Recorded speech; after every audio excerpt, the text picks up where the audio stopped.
Hey guys, this is Emoshankz again. Just logging on my rogue.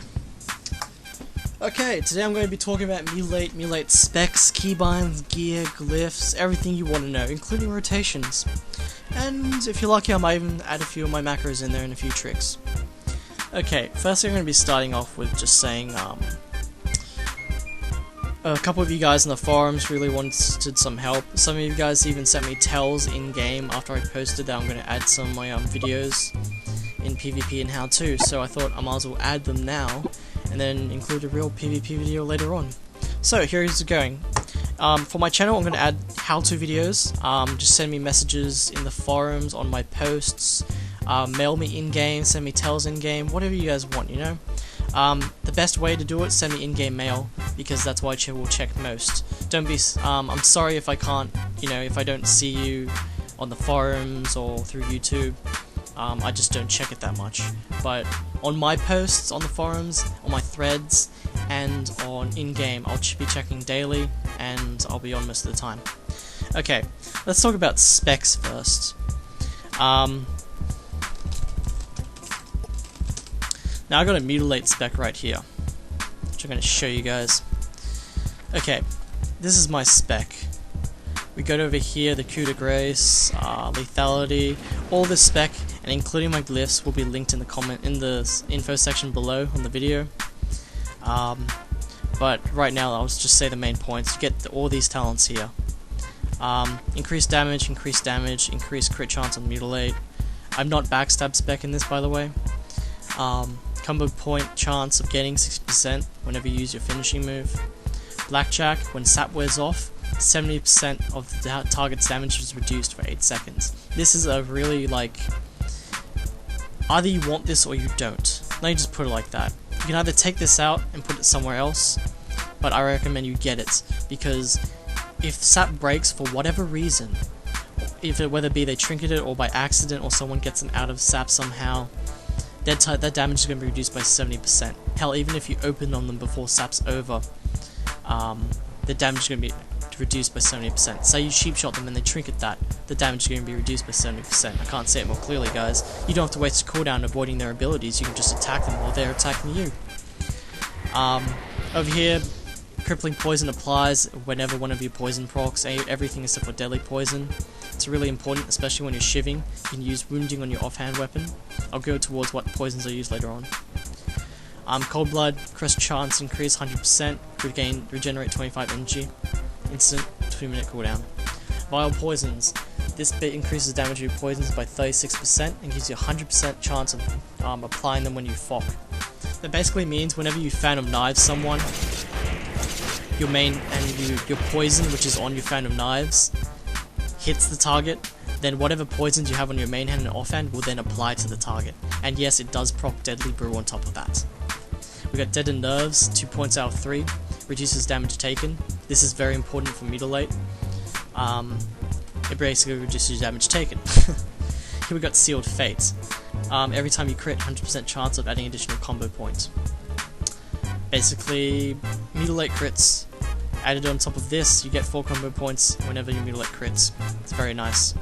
Overkill, 20 seconds of 30% energy regen when breaking stealth. Master Poisoner increases spell damage taken by the target you have poisoned by 8%, and increases the chance of your poisons proccing on deadly and instant. Also reduces the duration of all poisons on you by 50% too. Venomous Wounds, this is very important here. Whenever you garrote or rupture someone, has a 60% chance per tick to do a certain amount of nature damage, and you regain 10 energy every time they take this damage. If the target dies, you gain energy proportional to the remaining rupture duration. This for BGs is great, but even better for 1v1, because it's your energy regen right here, guys. You don't need haste, you don't need all that reduced energy stuff. You just get this and you're good to go. Here we got Vendetta. Very great move. 2-minute cooldown, 36 seconds when you glyph it. The target takes 20% more damage from all sources, whether it be you or your partner, or them even doing damage to themselves. 20% extra damage, right? And the best thing about this is, if they stealth or gain invisibility, you can see them when they're stealth and invisible. Yes, you can see them. So Vendetta is very nice, especially in Rogue v Rogue. I actually call this spec the sub-killer, because when they vanish, you're still going to see them, and that's when you jump them, boys. Here we got Recuperate Imped. This is a 6% damage reduction taken, on top of the 1% extra heals. You add this to Deadened Nerves when you're taking lots of damage, and it's going to be reduced by a lot. That's 13% less damage taken right there. It allows you to change up your gear and use PvE gear to increase your Mutilate damage. I'll go into my gear later on in another video, guys.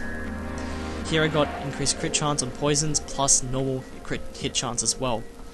Now, what this does is mean I don't have to stack hit on anything I have, which means I can put all my gear towards crit rating, which increases my Mutilate, and also my bleeds. Here we have improved sprint. This basically breaks any sort of movement impairing effects or snares that are on me. I find this to be the most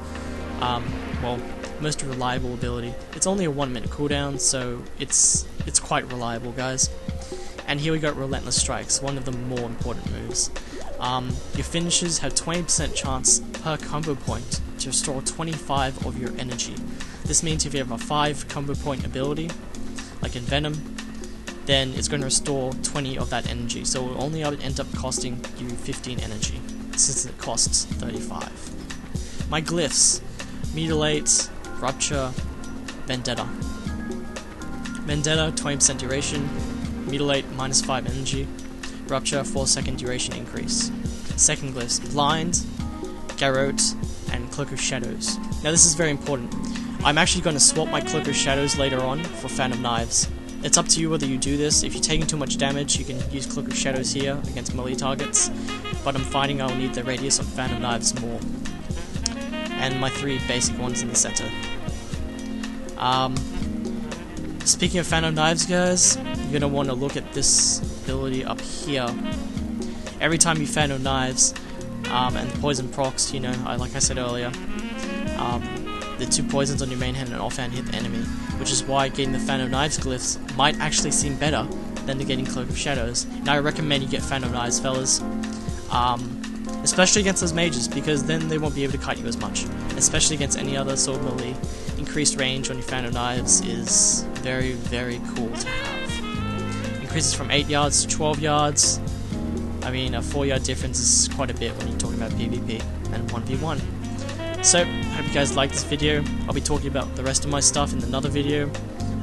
Thanks for watching, guys. Peace.